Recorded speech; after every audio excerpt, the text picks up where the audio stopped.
Hello friends, எப்படி இருக்கீங்க? எல்லோரும் நல்லா இருக்கீங்கன்னு நம்புகிறேன். கவி ஃபாரஸ்ட்டில் நைட்டு ஸ்டே பண்ணும்போது எவ்வளோ இருட்டாக அந்த ரூம் பயமாக இருந்ததுன்னு சொன்னீங்களா?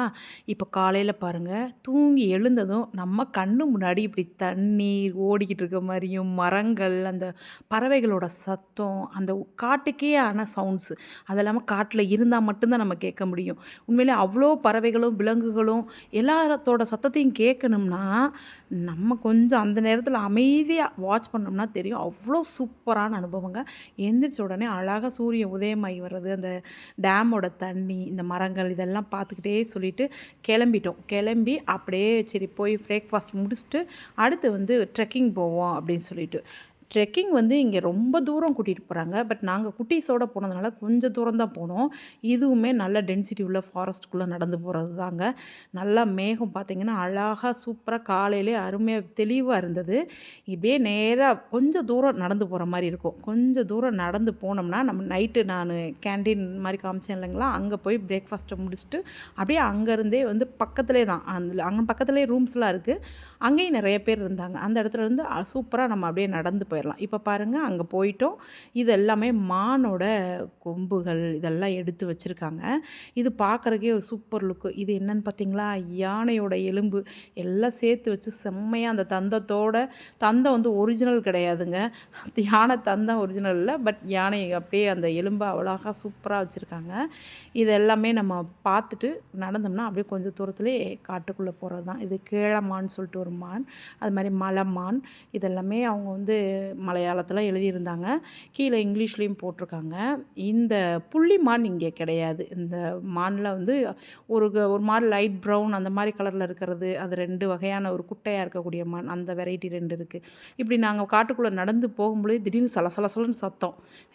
அங்கே மேலே போனவங்க என்ன பண்ணிட்டாங்கன்னா, ஒரு ஃபாரஸ்டர் மான் போகுதுன்னாங்க. அப்படியே ஸ்டாப் ஆகிட்டோம். சத்தம் இல்லாமல் அமைதியாக இருந்துட்டோம். ஏன்னா அது பாயிற பாய்ச்சலுக்கு நம்ம உள்ளே போனோம்னா அடித்து தூக்கிடும். அதனால் அப்படியே அமைதியாக நடந்து போனோம். இங்கேருந்து பார்த்தா நமக்கு வந்து நமக்கு பத்தனந்திட்டாவில் இருக்கக்கூடிய சபரிமலையில் அந்த மகர ஜோதி காட்டக்கூடிய இடம் தெரியும் அப்படின்னு சொல்லி காட்டினாங்க.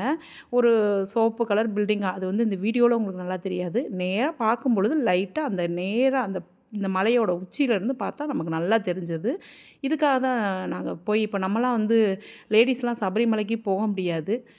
ஸோ இது ஒரு நல்ல வாய்ப்பு. இங்கேருந்தே நம்ம சாமியை கும்பிட்டுக்கலாம் நேராக மலையிலேருந்து பார்த்து. இதில் பார்த்திங்கன்னா நிறைய பூக்கள் வந்து அந்த பர்பிள் கலர் பூ நான் ஒன்று ஷார்ட்ஸிலோட போட்டிருப்பேன். கேரளாவிலேருந்து வாங்கிட்டு வந்தேன்னு சொல்லி காமிச்சேன் இல்லைங்களா, அதனோட காட்டு வெரைட்டி மெலஸ்டோமியா, கரெக்ட், மெலஸ்டோமியா. அந்த பாருங்களேன் பர்பிள் கலரில் நிறைய இருக்கும். அதில் 2 கலர் இருந்ததுங்க, டார்க்காக ஒன்று, லைட்டாக ஒன்று.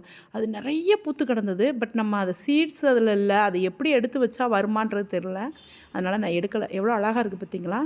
இது எல்லாமே சூப்பராக இருந்தது. இந்த ஏரியா மட்டும்தாங்க நம்ம நடக்கிறதுக்கு கொஞ்சம் பாதுகாப்பாக தெரிஞ்சது. இப்போ இங்கே போகிறாங்க பாருங்களேன், இவங்கெல்லாம் ஃபாரினர்ஸ்.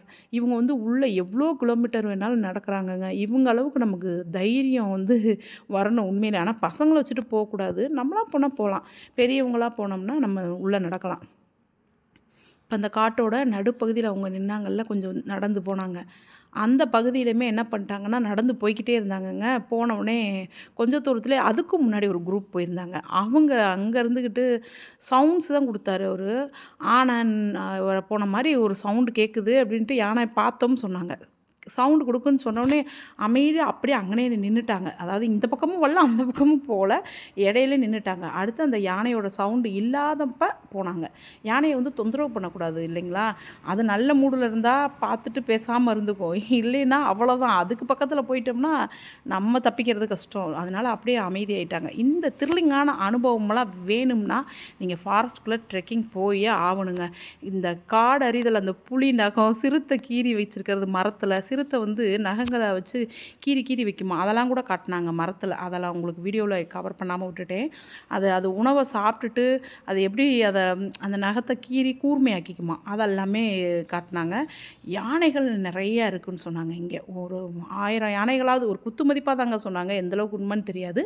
யானைகள் இருக்கும்னாங்க. நிறைய யானை கூட்டம். நாங்களே நைட்டு ஒரு 7, 8, 10 சவுண்ட்ஸ் அவ்வளோ கேட்டது. அதனால் நிறைய வனவிலங்குகள் இருக்குது. இந்த விலங்குகளுக்கெல்லாம் நம்ம போகிறோம்னா கண்டிப்பாக நம்ம தொந்தரவே பண்ணக்கூடாது. ஏதாவது நம்ம பயந்து செஞ்சால் கூட அது நமக்கு ஆபத்தாக முடிஞ்சிடும். இப்போ வண்டியில் போகும்போது ஹாரன் கொடுக்குறது அதுவுமே ரொம்ப அதுக்கு ஒரு இரிட்டேட்டாக இருக்கும்னு சொல்லுவாங்க. நடந்து போகிறாங்க பார்த்தீங்களா, அந்த சவுண்ட்ஸ் யானையோட சவுண்டெல்லாம் இல்லைன்னு சொன்ன முன்னாடி அதுக்கப்புறமா நடந்து போகிறாங்க. இந்த காட்டுக்குள்ளே ரொம்ப டென்சிட்டியான ஏரியாவில் நடந்து கூட்டிகிட்டு போவாங்க. அது நமக்கு போக முடியும்னா போகலாம். நடக்க தைரியம் இருக்குது. அது மாதிரி குட்டீஸ்லாம் இல்லாமல் இருந்தால் தான் கண்டிப்பாக அதில் போகணும். இல்லைன்னா நம்ம தப்பிச்சோம் பொழைச்சோம்னு கூட ஓட முடியாதுங்க, பயம் குழந்தைங்கள வச்சுக்கிட்டு. அதனால நாங்கள் இதோட போதும் அப்படின்னு சொல்லிட்டு ட்ரெக்கிங்கை முடிச்சுக்குவோம் அப்படின்ட்டு ஒரு கொஞ்சம் தூரம் தான் போயிட்டு வந்தோம். ரொம்ப உள்ளேலாம் போகிறதுக்கான மன தைரியம் இல்லை. அந்தளவுக்கு நம்ம குட்டீஸ்னால அவங்களும் பயப்படுவாங்க. என் பாப்பாலாம் பயந்துக்கிட்டு அம்மா வேணாம்மான்ட்டு ட்ரெக்கிங் போகவே பயந்துக்கிட்டு வேணாம்மா வேணாம்மான்ட்டு. சரி அவங்க ரொம்ப பயப்படுறாங்கன்னு சொல்லிட்டு நாங்களும் சரி ரிட்டன் கூட்டிகிட்டு வந்துடுவோம்னு சொல்லிட்டு கூட்டிகிட்டு வந்தோம். நீங்கள் போகிறதா இருந்தால் காடு உள்ள வரைக்கும் போய் பார்த்துட்டு நல்லா என்ஜாய் பண்ணிட்டு வாங்க. Thank you friends.